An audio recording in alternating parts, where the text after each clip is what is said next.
My name is Jaime Brooke, Jaime Brooke Wellness, and I am a nutritional therapy practitioner. I approach nutrition from a holistic standpoint. So we look at the whole individual, look at bio-individuality. So what works for one person may not work for another. We're not just looking at how much food you're eating and reducing food to numbers. We are looking at the big picture.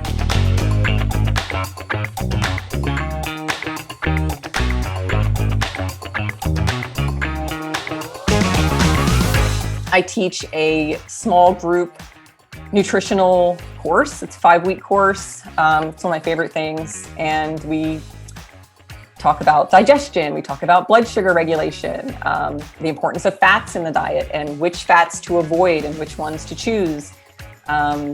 And just how to integrate all of this into your everyday life moving forward.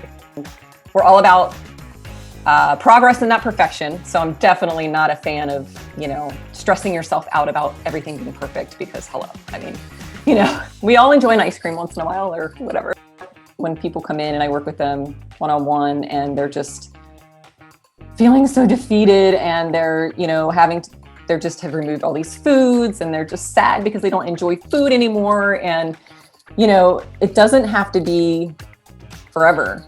I mean, if you look at it as this is just a healing piece of your journey, and maybe it's just removing certain foods that could be problematic for a short period of time, right? Your body is amazing and it just has the ability to do all kinds of crazy, awesome things if you give it the right building blocks, AKA nutrients.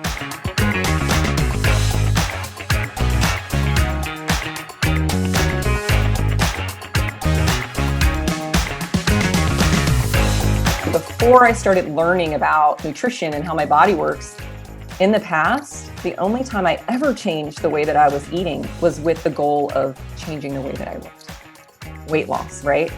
And now I struggle. I look back and I'm like, gosh, I just really didn't take care of myself very well. And, I have to just forgive myself when I work with clients and share this with them too, because the shame comes in and it's like, you really have to just forgive yourself for what you didn't do when you didn't know it. If you really are consistent and focus on 90% of the time or more, giving your body what it needs, and depending on where you are, where you're starting, right? You might need to go through some major healing, to go through a protocol for a while to get to that point.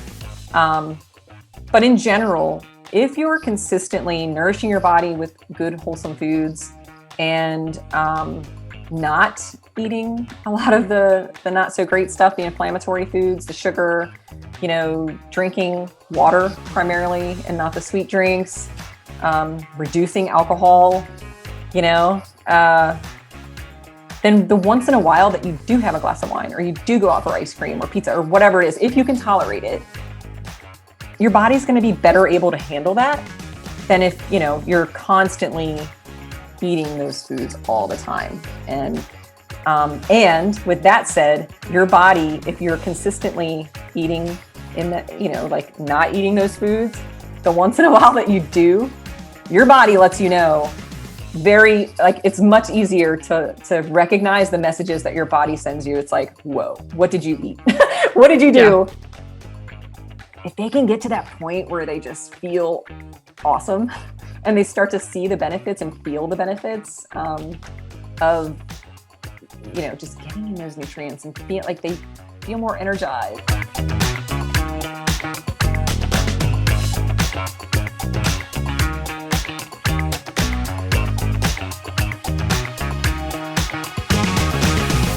So looking at nutrient density. So, micronutrients, which are your vitamins, your minerals, eating primarily real whole foods, right? Versus packaged foods, reducing sugar or even cutting it out for a while, added sugar. For sure, like artificial ingredients, and for some people, like if there's some major dysbiosis going on, even cutting out things like dairy or grains for a little while. Most of our major chronic diseases that we hear about all the time are definitely lifestyle diseases. When you look at heart disease, diabetes, obesity, even, hypertension, high blood pressure, all of those things, many of them stem from inflammation, right? But the inflammation is stemming from what we're putting in our bodies and our lifestyles. Balancing blood sugar is huge. And also when we're talking about the bacteria in our gut, we blood sugar dysregulation plays a major role in inflammation and that imbalance. So the pancreas releases insulin when we have too much glucose or too much sugar in the blood. So the insulin is released to help to get that glucose into the cells to use for energy. But what happens is, we only have so much storage space, right? So anything excess is stored as fat. So that's like where the whole myth of fat makes you fat. It's not the fat that really makes you fat. It's having all of that excess sugar. Getting in good fats is so important for your, talking about brain health and gut health. Fat has been demonized for so long. And I'm glad to see that things are changing. And there's just been, I wish it would go a little faster, but there's definitely been a shift, right, in acknowledging the importance of those fats and the problems that so many people are having from that really bad advice that we were given to cut out the fats and eat more healthy processed carbs and lots of sugar, and which led to a lot of problems that we're seeing now, unfortunately. Fat is there's just so many benefits. It's insane. It's great for your brain. You need it for your body to be able to create healthy hormones and balance your hormones. It's helpful in blood sugar regulation. As I mentioned earlier, it's necessary for the absorption of fat-soluble vitamins like vitamins A, D, E, and K.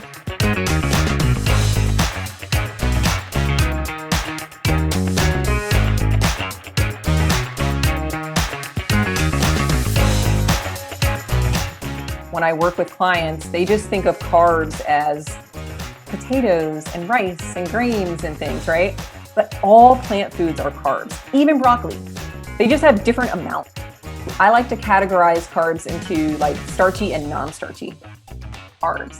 So your non-starchy would be think all your green veggies, or cauliflower, or even radishes and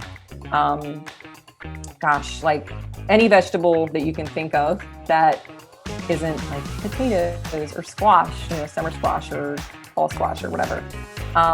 Having majority of those, and then maybe a smaller amount of the starchy carbs. Some people do great without really any starchy carbs, but other people, including myself, I'm pretty active, so I just feel better with a little bit of sweet potato or something in my diet. And hydration is important. Just paying attention to what you're consuming. Stress is huge. So, that 100% impacts gut health. And like I said, just depletes nutrients that we really need.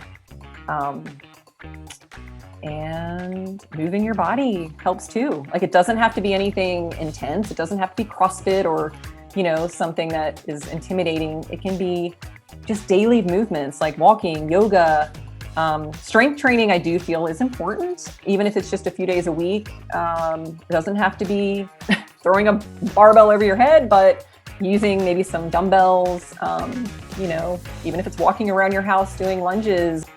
That also helps with digestion and moving lymph around your body, which is never talked about. Our lymphatic system, unlike our cardiovascular system, doesn't have a pump. So we need to move it around.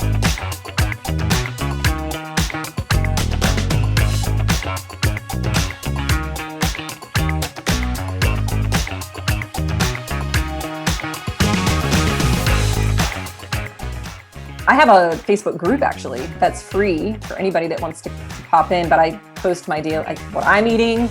I post information on digestion, blood sugar regulation, things to look for.